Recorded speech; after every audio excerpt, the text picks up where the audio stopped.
Salut, c'est l'équipe du projet Le jour où j'ai léché un caillou et on va vous présenter le making-of de notre film.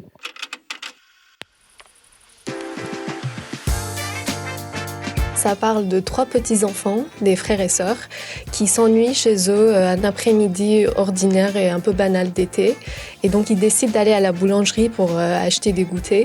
Et sur le chemin, ils vivent une mini-aventure avant d'y arriver. Et tout le film est filmé par un caméscope. C'est le plus petit qui filme tout le chemin et toute l'histoire. Il y a Pablo, le plus petit, qui est un peu timide, observateur, qui copie vachement ses frères et sœurs et donc qui les filme. Il y a Aïda, l'enfant du milieu, insupportable, qui veut avoir la vedette, qui est la petite starlette, mais qui est la plus attachante aussi en soi, selon moi. Peut-être que je m'identifie un peu trop, mais...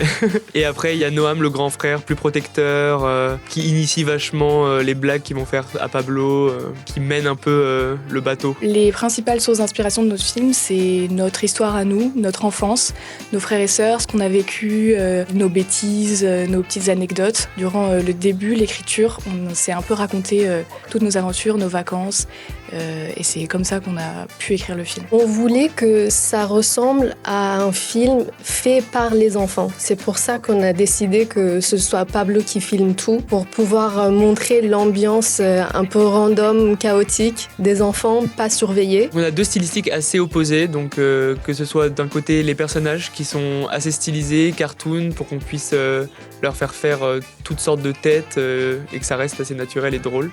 Et les décors qui sont très réalistes, le lighting qui est également très réaliste. On a aussi dû faire un casting d'enfants parce qu'il y a des dialogues dans notre film, il y a 3 enfants, donc on est allé dans une compagnie de théâtre, on a choisi 3 enfants qui ont enregistré leur voix et ça c'était vraiment quelque chose de super chouette à faire, de pouvoir donner l'opportunité à des enfants de doubler, ils étaient trop contents et ça nous a fait trop plaisir. Ce film, c'est une image d'une enfance saine et heureuse, dans un endroit sûr où leur plus grande menace, c'est les monstres qui s'inventent. Et c'est à ça que doit ressembler l'enfance de tout le monde. Pour la suite de l'aventure du film, j'espère qu'il voyagera un peu en festival, que des gens auront l'occasion de le voir. Je vais rester modeste, les Oscars.